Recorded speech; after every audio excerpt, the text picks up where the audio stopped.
Generation X, you are being squeezed from both sides right now.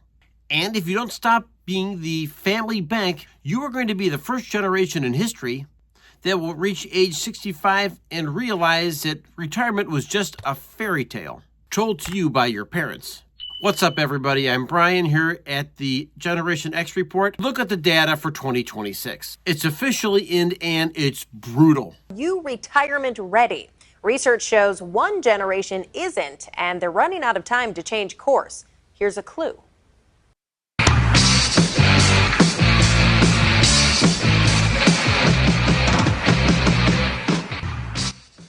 Well, if you guessed the MTV generation, also known as Generation X, you are correct. Gen Xers, who are between the ages of 43 and 58 right now, are the next group closing in on retirement. They are considered the first 401k generation, but many of them have almost nothing saved. Half of you feel like you're not ready to retire, and a quarter of you have completely stopped saving. Why? Because you're feeling sandwiched. You're paying for your kids' college and their first house, and you're simultaneously paying your parents' medical bills. You're working harder than ever, yet you're falling behind. Today, I'm breaking down the sandwich trap. And according to the National Institute on Retirement Security, 40% of Gen Xers have no retirement savings at all. The average household has just $40,000 saved. And the exact three-step shift you need to make this week before the system bleeds you dry. Because if you don't make yourself rich first, then you're not going to be able to help anybody else out. So why do you think it is that Gen Xers are apparently so far behind?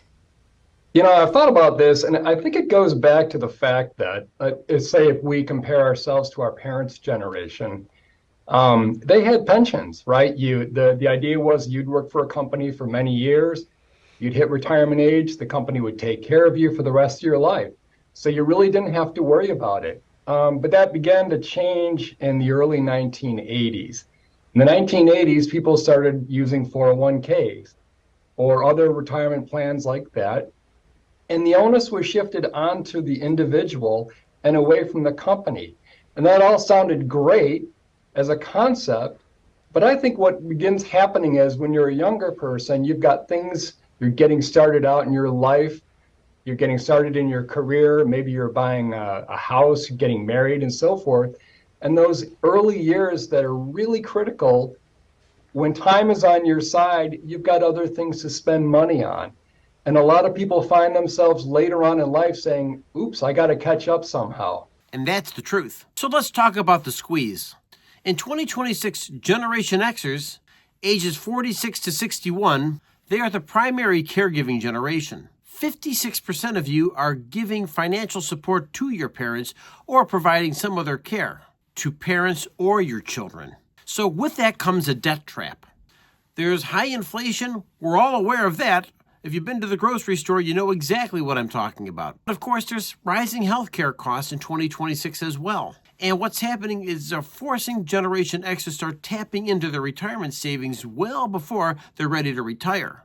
And you're doing this for all the right reasons. You're trying to keep your family afloat. To our talk of the tape, how do you want to be positioned with stocks here at all-time highs? But I'm begging you, please prioritize your own retirement first. And what Generation X retirement is realizing that if you grow broke trying to help your kids now, you're really going to become a financial burden on them in the future. And you don't want that to happen. Remember, folks, we're showing these kids what adulting looks like, and we want to help them become successful adults.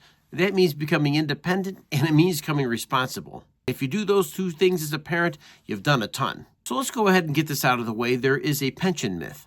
Many Generation Xers moved from being on a pension to a 401k plan.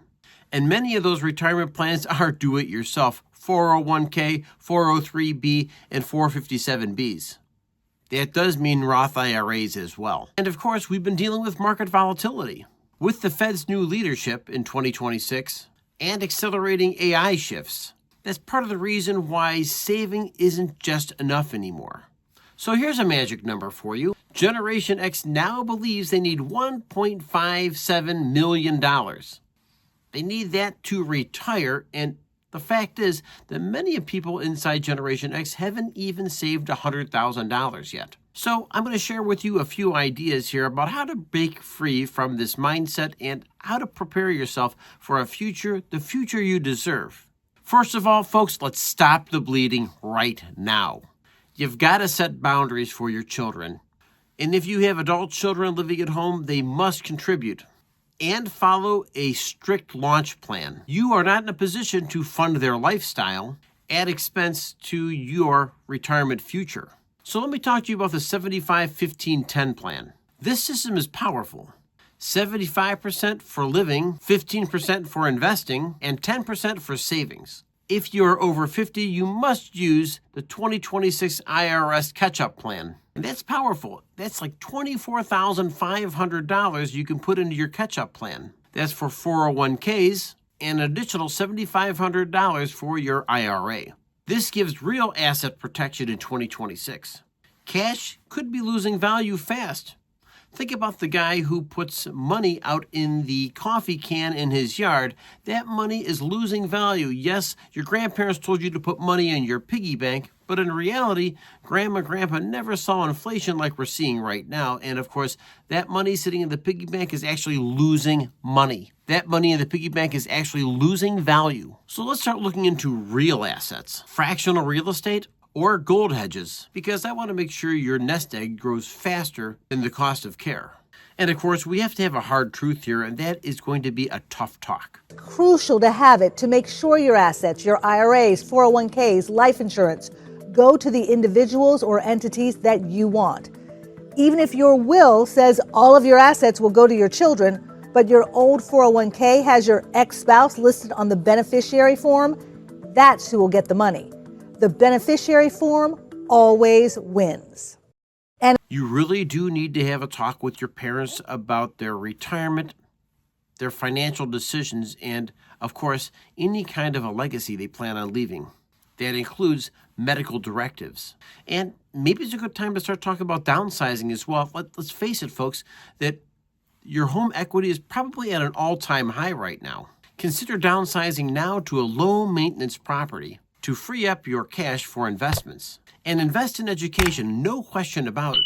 Not just your kids' education, but invest in your own education. Financial literacy is the only way to make sure you're taking care of yourself.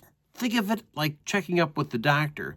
You have an annual checkup. Make sure you're doing the same thing with your finances. And folks, Generation X may be the forgotten generation, but it does not have to be the broke generation. But you have to quit being the victim of your own generosity.